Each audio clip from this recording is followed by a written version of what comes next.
Ladies first.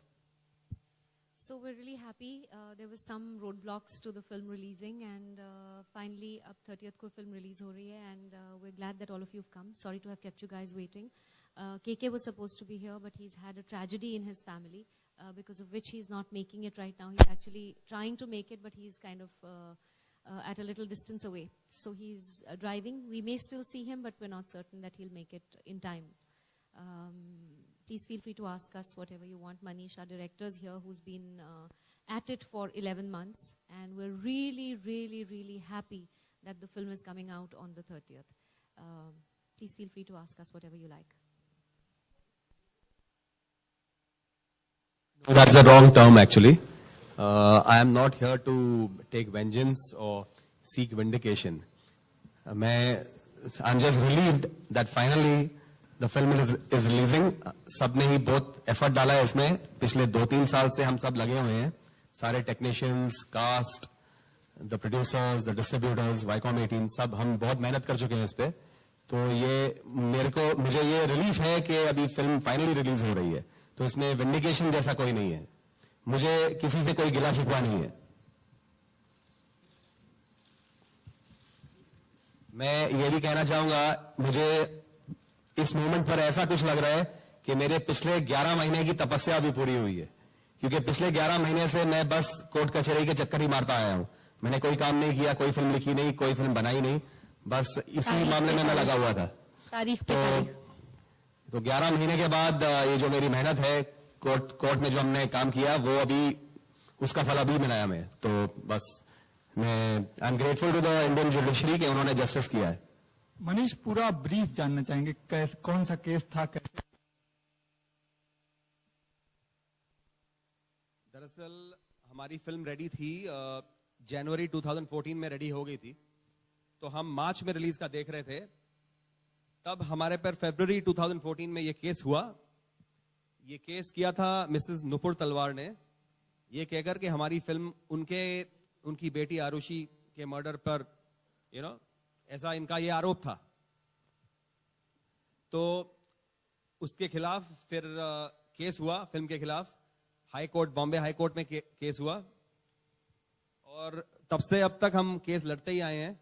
Finally अभी हमें कल दोपहर में बॉम्बे हाई कोर्ट ने रिलीफ दिया और हमें गो हेड मिला रिलीज का. तो बस यही कहानी है, बहुत छोटी सी कहानी है, बट कुछ लंबी खिंच गई. जजमेंट में क्या लिखा उन्होंने, जज ने क्या लिखा, कुछ बताएंगे? ये तो आपको जुडिशरी बेहतर बता सकती है, बट आपको कॉपी मिली होगी ना सर? हाँ, आपको मैं कॉपी ईमेल करवा दूंगा. लेकिन आपको मैं शॉर्ट में ये कह सकता हूं कि हमारा भी यही स्टैंड था कोर्ट में, और जज ने भी ये अग्री किया कि कोई केस बनता नहीं है इस फिल्म को रोकने के लिए, क्योंकि इस फिल्म की कहानी किसी भी असली केस या किसी भी जीवित या मृत इंसान से कोई मिलती जुलती नहीं है. ये एक फिक्टिशियस काल्पनिक कहानी है, जो कि मैं शुरू से कहते आया हूं और जज ने भी अग्री किया.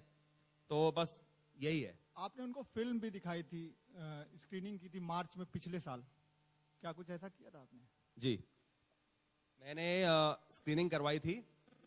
तो उनकी फैमिली मेंबर्स ने स्क्रीनिंग देखी, लेकिन देखकर भी वो संतुष्ट नहीं हुए. उन्होंने कहा कि इसमें कुछ चीजें ऐसी हैं जो हमारे केस से मिलती जुलती हैं.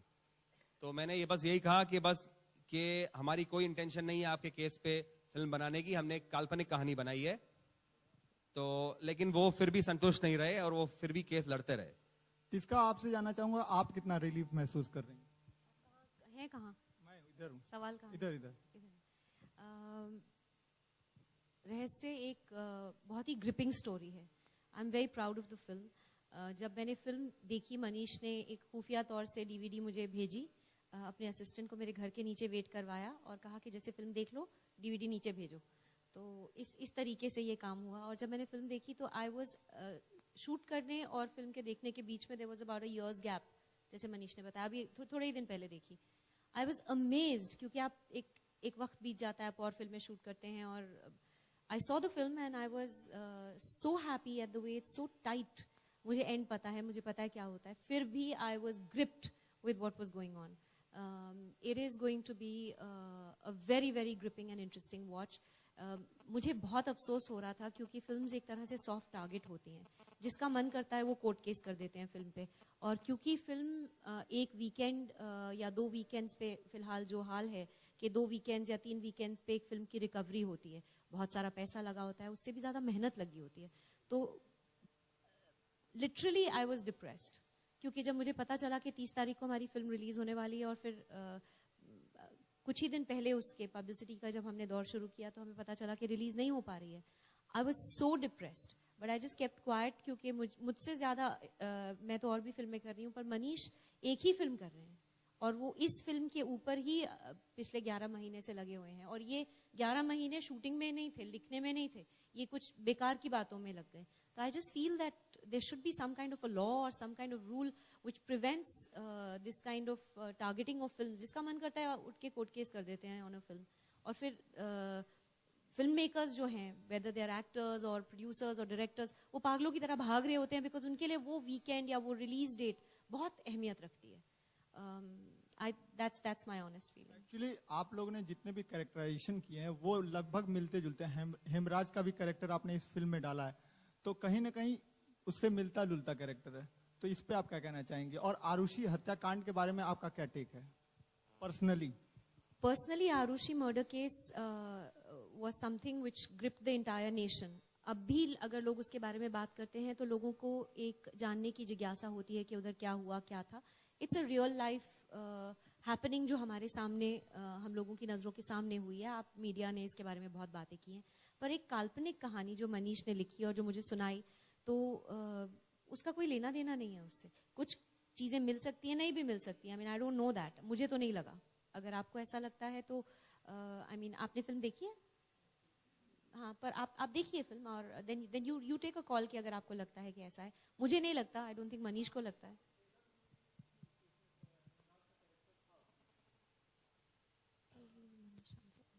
अगर किसी नौकर का कैरेक्टर है तो वो जरूरी नहीं है किसी वास्तविक इंसान से मिलता हुआ कैरेक्टर है. जिसका पिछले कई टाइम से हम आपको देख रहे हैं, थ्रिलर, मिस्ट्री, भले वो टीवी सीरीज 24 हो, अंकुर अरोड़ा मर्डर केस है, और अब ये रहस्य. तो ये मिस्ट्री और थ्रिलर के साथ जुड़ना, मतलब क्या है इसके पीछे? कुछ रीजन है कुछ? एक्चुअली तारे जमीन पर के बाद आई थिंक मैं थोड़ी सी मम्मीफाई हो गई थी. सबने मेरे को एक बहुत ही संजीदा और रोती हुई माँ के रोल में देखा. Frankly that is not me at all. I am quite the opposite, as Manish will tell you. Already उसने हंसना शुरू कर दिया है क्योंकि उसको पता है कि ये बिल्कुल भी जो पात्र करती है उससे कुछ मिलती जुलती नहीं है. Frankly I should just be doing comedies, but I truly enjoy thrillers, and this is not a very old thing with me. Recently there was an American series called Breaking Bad, जो कि जिसने मुझे बिल्कुल ही दीवाना कर दिया था. I was watching it to the point कि रात के 4, 5, 6 बजे तक देखती थी, और अगले सुबह I have to call up people और text them at night and say I am sorry I can't make it to the meeting, मेरी तबीयत ठीक नहीं है, because I had to get up and watch it all over again. So I was gripped with that. I love thrillers and I'm delighted that I'm part of a film like Rahasya, which is such a, when you see it you'll know what I'm saying is true. It's a very edge of the seat, you know. There's six suspects, 5 men and 1 other. तो कोई भी हो सकता है, किसने किया है, क्यों किया है, this keeps you thinking. It's a very intelligent film and I'm very very happy. So that's the reason I love thrillers.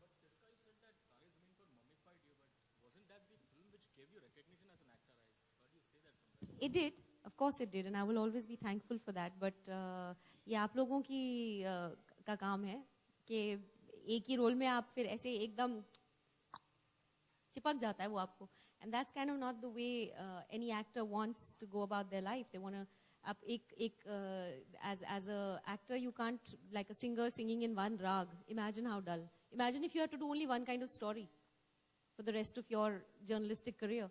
That would be so defeating the purpose, right? No, but if it gives me success, why not? It's given me success, but then, you know, as I'm talking about me, if it gives you success and you want to do that, I'm very happy for you. You have a lot of patience. I don't. I've got no patience with doing the same stuff all over again.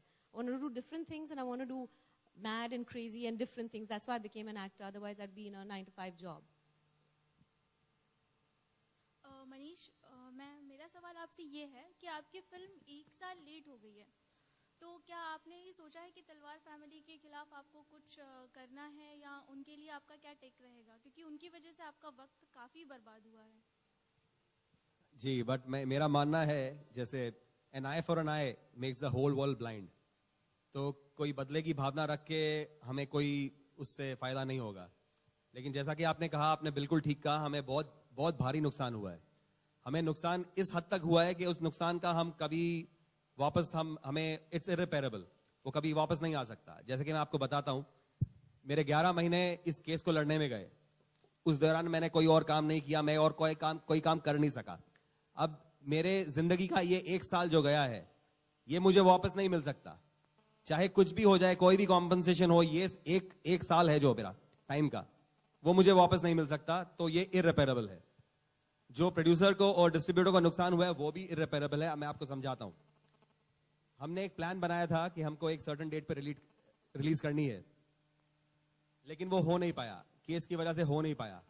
फिर हमें publicity फिर से चालू करनी पड़ी। फिर एक नई रिलीज डेट फिक्स हुई।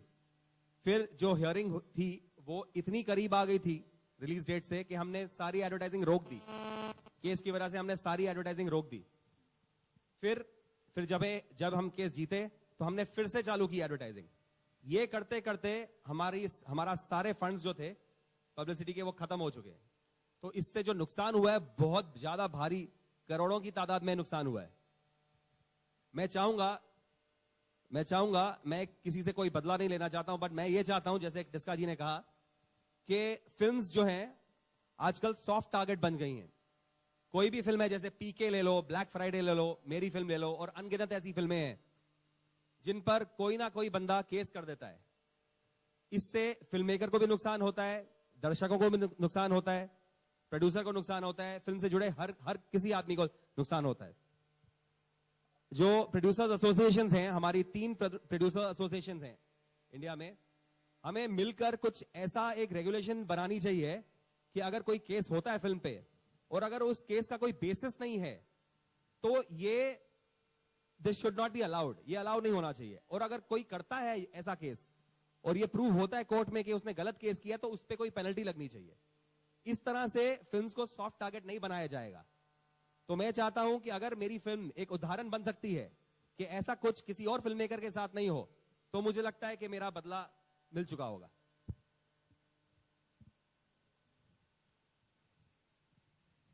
Somebody here was saying something. Manish ji, आपने बोला कि नुकसान होता है, एक साल लगता है। कभी कभी स्क्रिप्ट लिखने में भी 5 साल लग जाते हैं, क्योंकि पीके की स्क्रिप्ट राजकुमार हिरानी ने 5 सालों में लिखी। तो आप इस चीज को इस तरह से भी मोजर कर सकते हैं कि मेरा समय बर्बाद नहीं हुआ और 1 साल मैंने एक्स्ट्रा स्क्रिप्ट को दे दिया।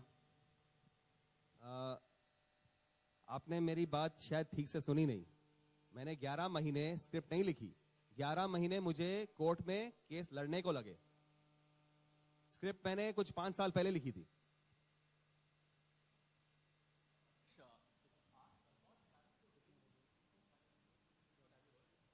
I have no idea. They would know that better. I have no idea.